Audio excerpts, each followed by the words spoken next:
Perkara ini jangan diartikan sebagai perkara artis ya ataupun anak artis, tapi ini perkara ini udah masuk soal perlindungan anak ya, terkait kasus dari Nikita Mirzani dengan anaknya Loli kalau tidak salah. Ini kan kasus yang memang seharusnya menjadi perhatian besar bagi orang tua dalam melindungi anak ya.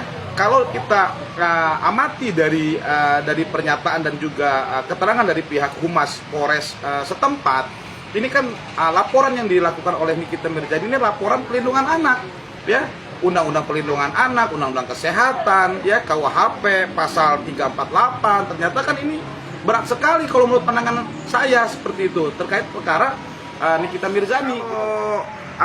Saya amati dari keterangan Humas Polres setempat dan juga keterangan dari pihak pengacara Nikita Mirzani ini sudah menyatakan laporan yang diajukan, yang disangkakan ya, pasal ini pasal yang cukup berat menurut hemat saya ya, karena ini Undang-Undang Perlindungan Anak, ancamannya sudah minimal 5 tahun sampai 15 tahun ya. Kemudian pasal KUHP 348 soal aborsi ya, memaksakan persetubuhan bagi bagi orang di bawah umur, dalam hal ini kategorinya anak.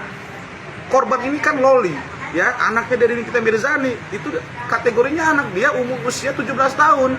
Undang-Undang Perlindungan Anak menyatakan bahwasannya anak itu di bawah 18 tahun ya, maka ini sudah ancaman yang cukup besar kalau menurut saya ya, terkait laporan dari Nikita Mirzani, apa yang dilakukan oleh terlapor ya, kalau tidak salah Fadel ya, apa yang diberitakan banyak di media nasional seperti itu. Jadi kategorinya, istilahnya mungkin saya perlu koreksi ya Mas ya, ini bukan penjemputan paksa, ini sebenarnya adalah pengasuhan anak, karena kan Loli ini masih di bawah umur, maka perwalian dan pengasuhannya masih di orang tua. Dalam hal ini Nikita Mirzani kan ibu kandungnya ya, karena ini sudah masuk laporan pidana ya di unit PPA Polres Jakarta Selatan ya, maka mereka didampingi gitu loh, didampingi orang tua, didampingi oleh psikolog ya, didampingi oleh pihak-pihak yang memang telah ditetapkan oleh undang-undang dalam menjaga perlindungan anak. Maka ini bukan istilah penjemputan paksa ya, tetapi ini adalah untuk menegakkan hukum ya, dengan menerapkan perlindungan kepada anak ya, karena kan setelah diminta untuk diikut ya dengan Nikita selaku ibu kandungnya, itu kan langsung dilakukan proses visum ya, yang telah ditunjuk oleh penyidik ya untuk dilakukan proses hukum. Jadi ini sekali lagi mohon maaf agak dikoreksi ya, ini bukan penjemputan paksa ya, ini memang undang-undang melindungi anak-anak ya, orang tua yang hadir untuk melindunginya, untuk melaksanakan proses hukum yang baik ya, dan didampingi oleh psikolog dan juga unit PPA Polres setempat. Sangat hati-hati dalam proses anak berkebutuhan hukum ya, ABH ini. Saya melihat unit PPA Polres Jakarta Selatan cukup tepat dalam melaksanakan undang-undang perlindungan anak dan juga undang-undang yang lainnya seperti itu. Jadi kalau dalam konteks dia mengeluarkan anak dari kartu keluarga ya, yang memang sebelumnya sudah rame kan, memang mereka ini ada perselisihan internal di dalam keluarga. Itu bukan domain kita secara publik, itu domain privat, itu domain keluarga, seperti kita juga ya. Soal itu kita tinggal tunggu pembuktiannya, apakah betul memang Nikita Mirzani mengeluarkan anak dari kartu keluarga. Ini kan juga nggak boleh sembarangan, harus ada penetapan pengadilan, kan begitu. Nggak hanya bisa dikeluarkan dalam Disdukcapil setempat, nggak bisa Mas ya. Kemudian kalau dikaitkan dengan kasus ini bukan juga kasus administratif ya, kasus keluarga, ini kasus pidana untuk melindungi anak.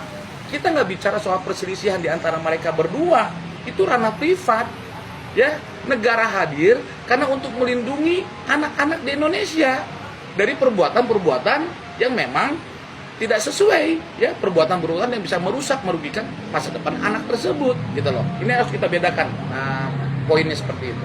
Jadi ada teori mengenai soal kewenangan kuasa.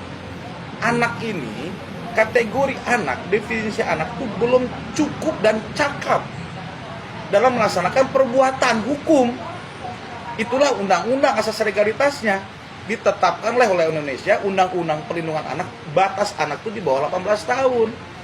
Gitu loh. Jadi kalau udah di atas 18 tahun, secara medis dan semua psikologi itu sudah cukup cakap dia melakukan perbuatan hukum, salah ataupun benar. Loli ini masih di bawah umur 17 tahun kalau dalam media yang terkait. Tandanya apa? Dia belum cukup dan cakap untuk melakukan perbuatan hukum. Maka apa yang dia lakukan? Karena satu sisi dia ada selisih dengan secara internal dengan ibunya Nikita Mirzani, maka dia mencari perlindungan tanda kutip kepada siapa? Kepada terlapor yang dilaporkan oleh Nikita Mirzani.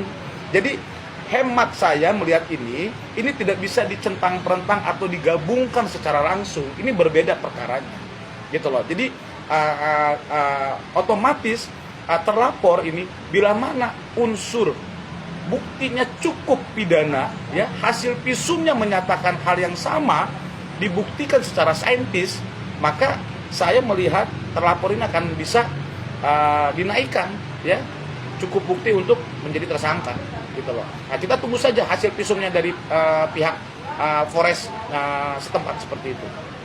Ini suka sama suka ini kembali lagi, Mas, ya, kembali lagi kepada definisinya. Kalau dikatakan di bawah umur, ini nggak bisa dikatakan dia suka sama suka, karena dia tidak cukup dan cakap melakukan perbuatan.